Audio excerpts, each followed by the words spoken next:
All right, welcome to another DragonLance Saga review episode. It is Kirnor Gildember the 23rd. My name is Adam, and today I'm going to give you my review of Knight of the Eye by Mary Kirchoff. I would like to take a moment and say thank you to all the DL Saga members and invite you to consider becoming a member by visiting the link in the description below. You can even pick up DragonLance gaming materials using my affiliate link, and all that just helps me out in this channel. So, thanks. All right, it is 40 years of Dragonlance this year. That's right. And I've got a massive celebration that I'm hoping that you're going to be a part of. Now, you only have a week left.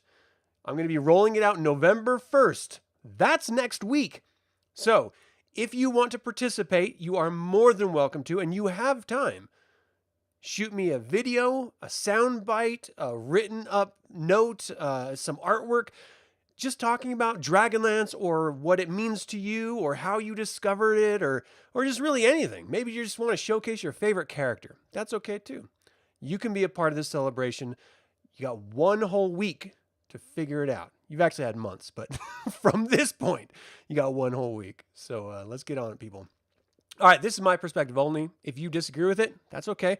Leave your comments in the YouTube chat, and we will have a little bit of a back and forth for those who are joining live and those who join after the fact. I'll say hi in the chat, in the comments. So, let's all do this together, huh? Jeff, how you doing, man? Great book. Took a while to get book 2 published, if you recall. Oh, really? Well, I didn't know anything about this, and I don't know anything about the second one, so I was very pleasantly surprised. All right, this is a pre-written review, so I'm going to give, and I break up the book into 3 chunks so I can sort of just process it. And you'll see that throughout this written review. On the other side of the written review, any of your thoughts will sort of, bandy back and forth about characters or situations or Dragonlance or whatever. So let's have some fun. I cannot express my relief that the first third of this novel was just great. Having never read it and knowing nothing about it, it's like rolling the dice with Dragonlance novels sometimes. But this, my friends, is good. The author has done a wonderful job of introducing us to the seeming protagonist Guerrand DiThon and the state of his family in Northern Aragoth. She even goes to great lengths to ingratiate us to some of his family members and force us to dislike others a great deal. Oh, and I do. The setup is this. Guerrand, or Rand, was overlooked because he's the second marriage son to his father. So his brother, a proper dick, was given control of the estate after their father's death. The dick, Cormac, has a gambling, leadership, and drinking problem. So the estate is in a poor, state. To make matters worse, he hates magic with a passion. So his brother, Rand, can't even leave to practice it. Then they discover the good brother was killed by bandits. This forces Rand into a position of marrying his brother's betrothed so that the family can regain a parcel of land that the dick sold off. A mage who happens to be the current master of the Orders of Red Robes of the Wizards of High Sorcery, Belize, talks with Rand about going to the Tower of High Sorcery in Wayreth for the test of High Sorcery and apprenticeship. Rand has taught himself quite a lot already, so he's torn between his duty to his family and his passion for magic. Belize gives Rand a mirror that can lead him to the bandits that killed his brother, so he sneaks out one night to get proof of their actions, and his sister Kira ambushes him. She's an accomplished petty thief herself. Frustrated, Rand allows her to join him, and they sneak up on the bandits to find their brother's medallion, but they end up having to fight them off, and Rand casts sleep, ties them all up, and brings them home for trial. This is the linchpin. For as his brother, the Dick, berates him for using magic, Rand finally has had enough and tells him off. In the morning, he leaves for Wayreth with his seagull familiar, Zagarus. I don't know what it is about pets and familiars, but I am a fan. Zagarus is funny, inquisitive, and a very colorful seagull. Again, I'm a fan. They sneak away, finally arrive at Wayreth, wander around for 2 days before a unicorn directs them, and they enter the tower. He's offered to choose an order, and after being explained what they are, he chooses red. Jasterius is sitting in for Belize initially and takes him as his apprentice. Talk about having a great master, the future of the Red Robes, the head of the Red Robes. So the second third of the novel reveals that Belize is the architect of Krynn, Rand's good brother's, death, as he wanted access to some runes that were on the property that would return to the DiThons if he got married. Belize also tried to buy the property outright and talk to Cormac for access, but both offers were rejected, causing Belize to take drastic action. He wants power, and he wants access to the Lost Citadel, that Lost Citadel, from the founding of the Orders of High Sorcery by the gods after the Second Dragon War. He will stop at nothing to gain access, which he believes is in Southern Ergoth. Meanwhile, or the access point to it is in Southern Ergoth.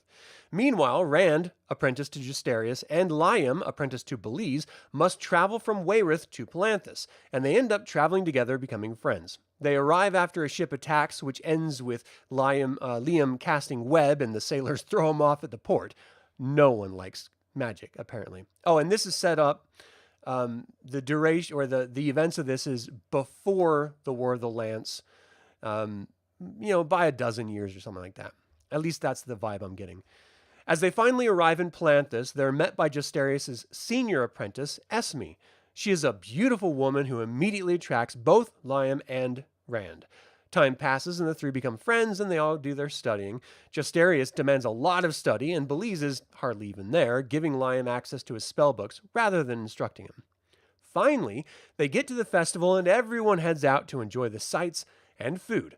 Liam instigates the Knight's Joust with Rand. So this is the Night of the Eye celebration. We've seen it in a couple different novels, but essentially it started as a sort of joint celebration between the Knights of Slamnia and the Orders of High Sorcery in Palanthas. And the Knights of Slamnia ended up sort of just waning from the celebration. And so the Knights' Joust became more absurd and more ridiculous, so much so that now they're actually mounting ostriches and they have buckets on their heads in mock joust. And they sort of just charge at each other and hit each other with broom handles and stuff. It's pretty ridiculous, but a lot of fun. Everyone loves it. And the knights put up with it. But Rand was trained to be a cavalier that he was terrible at. So even though he wasn't good, he's still better than Liam, the wizard, who has never trained in any form of combat. So he ends up beating him, but something takes over Liam. And I believe, at this point, that it was Belize. And he becomes angry and aggressive. This ends with Liam being knocked off the ostrich and Belize collecting him, clearly angry. He can see that Belize was just trying to stop the marriage in Southern Ergoth, we can see that Belize was just trying to stop the marriage in Southern Ergoth, expecting Rand to die en route to Wayreth, rather than actually show up and be a good mage. I can't wait to see how this final third act ends. Will Rand realize what Belize has done? Will there be further attempts on Rand's life by Belize? Will we ever see Kira again?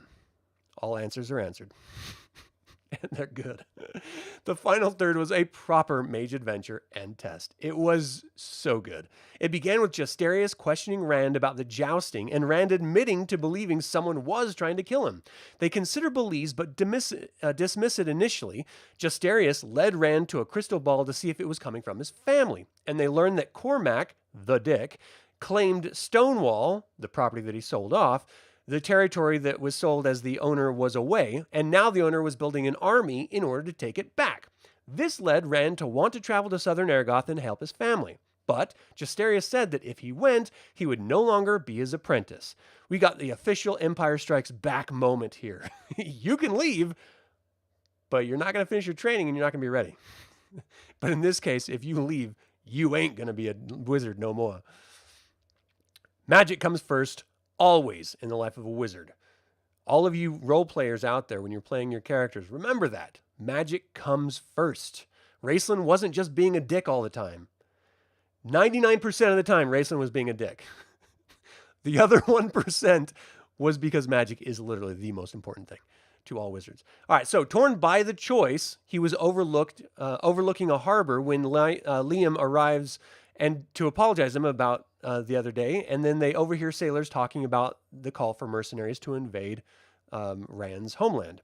This led Rand to tell Liam his plight, and Liam offered to go in Rand's stead and save his family. Rand was reluctant, but Liam insisted. This just proves that Liam is a super good human being. at this point. I have suspicions about him later, but in this novel, Liam is a solid dude, and we would all be lucky to have a friend like him. So Liam ends up doing a great job, as the mercenaries were going to take the DiThon castle while the army was at Stonecliff. So he devised a subterfuge with Kira, who is a dope-ass sister, again, great character, and turned the army away. They went off to celebrate before the 3-week journey back to Palanthas. Meanwhile, Rand needs access... I'm sorry, I'm getting ahead of myself. Rand needed to cross Esme off his list of possible murderers and was trapped in her room with a spell. She arrives and he told her everything. And here's another great character in Esme. She could have easily been a one-dimensional, just sort of a pretty face with nothing underneath, but she ends up being an amazing human being and just a wonderful character. She arrived and he told her everything. They ended up agreeing that it was clearly Belize who was trying to have Rand killed, but not knowing why, they snuck into his residence for proof. They discovered a lot of crazy shit. Belize was dabbling in black magic and like the Order of the Black Robes magic and acting as a renegade while he was head of the Red Robes. He was trying to open the gate which led him to use subjects which then deformed them horribly. They fall into, I mean, the way they described it, it was like the unliving ones from Raceland at the basement of the Tower of High Sorcery. I mean, it was like really insane type stuff. Almost like Cthulhu-esque type stuff. Very cool. So they fall into a trap and end up breaking out only by using a mirror to transport themselves to Justarius' home. Surprised to find them, and even more bothered by their tale, Justarius travels to Wayreth to consult with the council over Belize, Rand, and Esme's actions. Refusing to accept being kicked out, Esme re-enters Belize's home and is caught by him, then transported to Stonewall for the Night of the Eye to enter the Lost Citadel. Rand travels there with a mirror to his sister's room and rides to the ruins. He confronts Belize, and they have a magical and scrapper fight. Then Liam comes stumbling across it drunk. He overhears Belize's monologue, realizes the threat of Belize, and joins in the fight. Ultimately, Belize enters the portal and Rand devises a spell to stop him, causing him to be ejected and mutated like his test subjects were, and Justarius arrives. The council will judge Belize if he lives long enough, and Esme and Rand are no longer Justarius' apprentice, as they have proven themselves strong and clever enough to be mages on their own. In the battle, Liam had his hand transformed into snakes by Belize from the portal, and will return with Justarius to see if they can fix it. This was such a great novel. It has mystery, suspense, great magic traps and battles. It kept me guessing the whole time, but explained every motivation and justification perfectly. It didn't once feel contrived, and I felt like they were real characters and real consequences. Truly masterpiece of Dragonlance fiction. It seems the further away we get from those original stories, the better the writing gets, and I'm looking forward to the second novel in this trilogy. So if you love magic and Dragonlance, this is a must-read. You will not regret it. All right, so Jeff, thanks for tuning in, by the way. Silverwolf, how you doing? DZ507, pretty much anything with Raceland, you're in. Love the Dragonlance Saga and enjoy the channel. Keep it the great work. Hey, thanks, man. I appreciate you. You forgot about the seagull. The seagull was so dope. He was always coming and he's like, I can't remember the exact thing, but it's always like, I'm a Southern Agothian seagull with, the black feathered whatever. And like, he was super arrogant and stuff, but he was a familiar. Like, what are you going to do? He's a seagull that can talk. He's clearly better than all other seagulls. And everyone, even Esme, she sees him for the first time and she goes to pet him. And Rand's like, oh, don't do that. He's going to be all pissy. And he lets her pet him. And he's like, look, I'm a beautiful seagull she's never seen. Of course I'm going to let her shower me with adoration. It's the best. I love it, man. Hey, Chris, how you doing, man? Let's see. You like Mary Kirchoff's writing style? Very underrated. 100%. I remember the other novels that I reviewed that she had written or helped write. And I didn't remember them being really standout, but this one, I think she really outdid herself. You really feel like you know these characters and care about them in one way or another, whether you care about them being beaten up and destroyed or humiliated, or care about them not being beaten up, destroyed, and humiliated. Really, really great. You liked Justarius' tutoring? Yeah, and this is the other thing. Justarius was always presented in every other novel as this sort of curmudgeonly kind of dick. I mean, he didn't seem like he was a very affable fellow.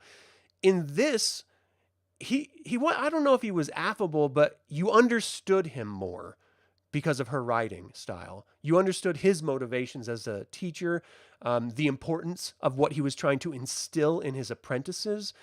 And it is important. You can't just have random people running around willy-nilly doing ridiculous things. I mean, there has to be structure and order, and magic has to come first.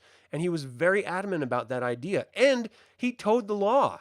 And that's something that is also really important for any lawful character, but also if you're in the orders of high sorcery, it's important to understand the rules and to follow them and suffer the consequences when you willingly step out of them. I really like that about the character. The thing with the hand patterns. Yeah, and then also it really gets into what it takes. Like she talks about how using magic drains you physically, something that we haven't seen since Margaret Weiss and Tracy Hickman really built that into Raceland as a character, but most people just thought, oh, that's just Raceland. No, that's magic. It's supposed to physically drain you. You're supposed to be exhausted. Now, this is, of course, with TTRPGs, this is just going to be role-playing, but I always tell wizards in all of the games that I run, like, you need to understand in Dragonlance, when you're using magic, it's like a drug adrenaline rush. All your endorphins are just purged from you at once, and you're left exhausted afterward. You don't have to you don't have to role play it, but consider role playing it because it's an immersion element for Dragonlance specifically. It may be in other settings, but I've never heard it. And so I've always found it very germane to Dragonlance magic. And it really sort of steeps you in what it means to be a wizard in Dragonlance, That's why I get so frustrated with 5e when they just sort of like open the floodgates and it doesn't really matter. I mean, it's sorcerers who are a part of the Wizards of High Sorcery, which is ridiculous because they would be the ones that aren't the ones that lean on the moon's powers. And they get it from the planet itself. Anyway, Jasterius was a good head of the Conclave. You sort of think red neutral mages make better heads of the Conclave. I totally disagree. Not surprisingly. I think Parsalian gets a bad rap, but he did a great job for a really long time in arguably the worst, since the Lost Battles, the worst time that the Wizards of High Sorcery have ever had it. And he literally set up a win for the future with Raceland. If it wasn't for him, even though you may see it as being mean or difficult or too challenging or, hedging bets or whatever, Raceland never would have been tested if it wasn't for him. And we kind of owe the win of the War of the Lance because of Raceland. So at least that's how I see it anyway. So I think Parsalian did a wonderful job. And then, there was a period when Dalamar was in charge. And Palin was in charge. And Palin was white. Dalamar was black. I mean, I don't know. I really don't remember Jasterius's reign as being long or good. Yeah, because I'm trying to remember, when was he in charge? At what timeline point? Any case, let's see. Definitely a great read for Wizard fans, 100%. The timeline for Night of the Eye has changed so many times in the canon. It could be anywhere from every year to every 50 years, depending on the source you're looking at. Well, literally the Night of the Eye event. It also depends on editions when it happens. And so, yeah, have fun with it. Giggles the Clown. Again, still terrifying name. Thanks for tuning in, man. Good to see you. One of your favorite things about Dragonlance is how the three orders put aside their differences for magic. That's the greatest part. And it was instilled in this book, too. The idea that, look, when you're here in this, I think he called it an order, like a secret order or a secret society or something like that. Or maybe it was something more mundane, like a brotherhood or something. But in either case, it was stressed that, look, we don't attack each other here. I don't care what your alignment is. Here, in Wayreth Tower, we help each other. And for the sake of the magic. That is the most important thing, no matter what. So you could adamantly hate someone. And in the outside world, be on opposite sides in a war, which happened a lot. But in the tower, you are cordial. You just have the respect with each other. You may not want to talk to them. You can do a little head nod, or you can just walk past, but you don't attack them. I love that. I think that's great. I wish the Solemnic Knights did that because unfortunately, they were just a bunch of dicks most of the time. You'd love to see a story about chasing down renegade wizards. That would be a fun series. That's what I thought this was going to be. But that's not really what this was. He was the head of the Order of the Red Robes. He wasn't a renegade, like an official renegade. And they talked about it briefly, but yeah, I was surprised that that was not a part of this story. And I thought this was supposed to prove that sorcerers existed before the Fifth Age, but there were no sorcerers in the story at all. So maybe it's in different novels of this trilogy that comes out to be a thing. But yeah, I was just surprised because I heard so many like sort of suggestions and rumors about it, and I just didn't see any of it. So, oh well, what are you gonna say? A fun campaign chasing renegade wizards. Yeah. Well, you know, when I run my Tyranny of Dragons sort of conversion in the Fifth Age, that will be a thing. I mean, that's why I'm showing all these videos about the Fifth Age to sort of get my mind primed for it, for my weekly lore videos. There's going to be issues. Like if players want to use magic, but they don't want to join the now reforming orders of high sorcery, they're going to have to deal with the consequences. And that's going to mean a unified orders of high sorcery, which includes sorcery, traditional wizards, bards, warlocks, you know, all casters of all kinds. You either conform with the rules of magic on Krynn in this campaign, or you are a renegade, and there are real consequences for that. Primarily death if you don't join. But all right, that's it. Thank you guys so much for tuning in. If you haven't read this, do yourself a favor and check it out. And if you have read it, I wish I would have been told about it earlier. I knew it existed, and I knew people said that they enjoyed it, but it's just one of those novels that just sort of didn't really seem to interest me, and boy, was I wrong. All right, that's going to do it for this review of Knight of the Eye by Mary Kirchoff. What did you think of the Lost Citadel being the MacGuffin? Did you enjoy the DiThon family? And finally, when Liam gets his hand back, or will Liam get his hand back in the next novel? Feel free to email me at info@dealsaga.com or leave a comment below. I would like to take a moment and remind you to subscribe to this YouTube channel, ring the bell to get notified about upcoming videos, and click the like button. All that goes to help other Dragonlance fans learn about this channel and its content. And this channel is all about celebrating the wonderful world of the Dragonlance Saga. So thank you so much for joining in that celebration. So for Dragonlance Saga, my name is Adam. Until next time, Slàinte mhath.